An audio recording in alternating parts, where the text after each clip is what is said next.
for watching today. I want to show you a really fun way of doing cake pops. I know in the past that I've been a little averse to doing cake pops. It can be a little tricky, you know, with the temperature. Sometimes chocolate can crack.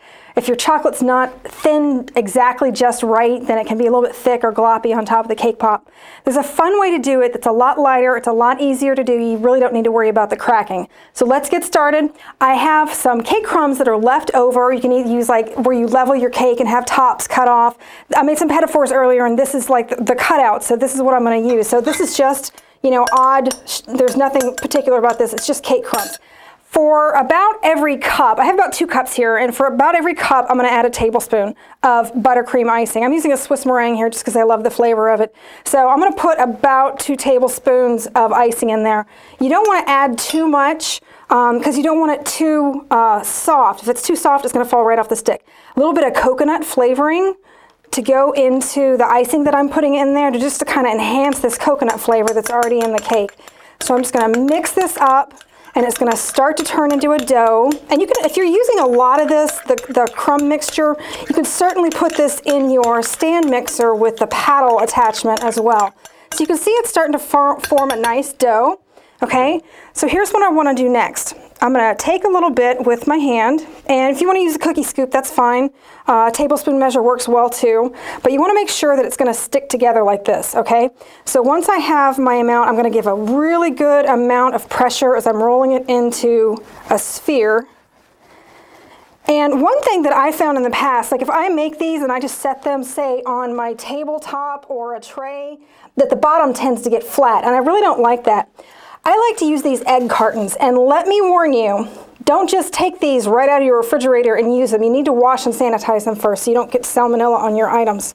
So once you've got that nice and clean and dry, you want to make sure you're using the rounded end. Sometimes they come with a flat end and a round end. I really want that nice and rounded so that the bottom of my cake ball doesn't get flat. So I'm just going to set it down in there.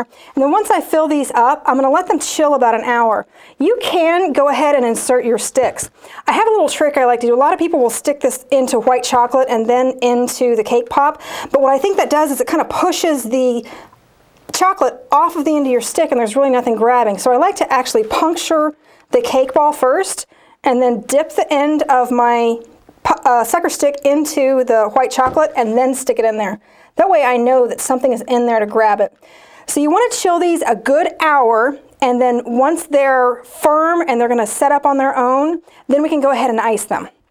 Okay, so these have been in the refrigerator for about an hour and they're nice and firm. I went ahead and chilled the sticks inside as soon as I formed the ball. I actually like working with my decorating on top of a styrofoam block. What I do is just stick a skewer down in here to make some holes, and that way when I'm ready to stick my pop in there, it can just stand firmly. Now I've got a couple of these that are already done.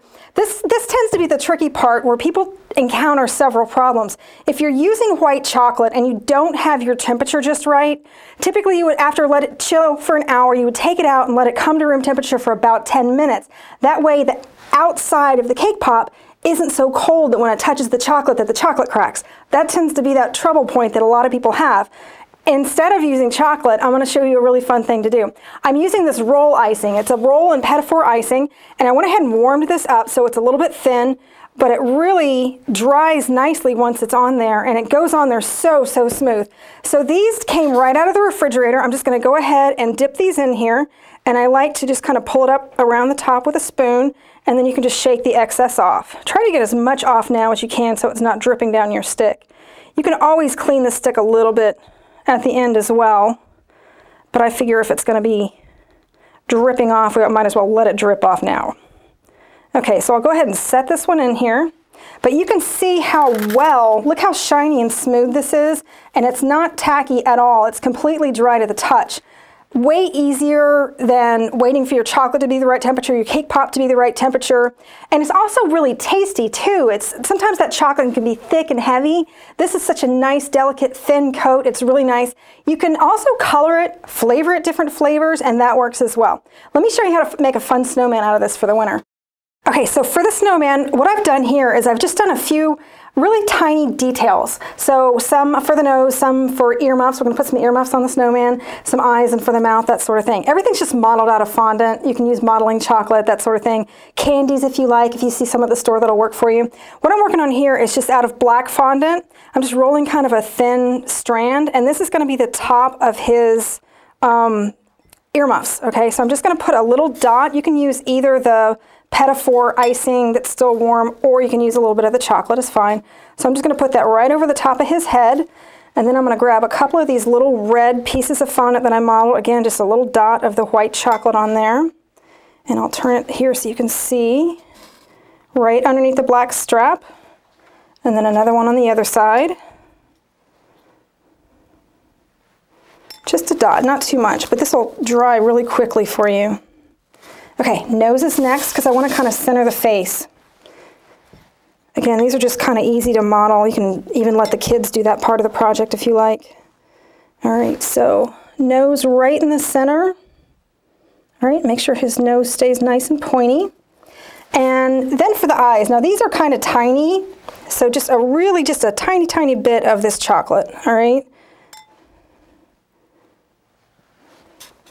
And I know you won't be able to see that real well until I back away, but there's one. And here comes the second one. All right, you can just clean that up with a brush if you like.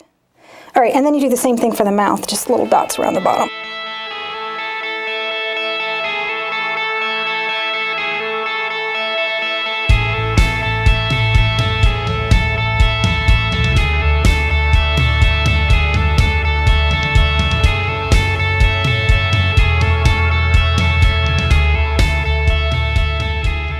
Easy enough. If you want to add a scarf to them, you certainly can, but you see how quick and easy the little snowman cake pops are. I think they're really, really cute. They're fun to make, and I think if you'll try the cake pops with the Petit-Four icing instead of the chocolate, you're going to have a much easier time. You don't have to worry about that temperature difference or the cracking, and it's really going to go great for you. Thanks for watching.